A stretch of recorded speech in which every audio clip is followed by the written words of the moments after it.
today we talk about how can you find block lists on your Eyecon app. We go to figure out the solution on how you can do that on your app.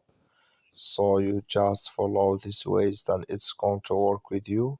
So all you have to do, so you just go down here, you click here on more down here, and you just click here on more.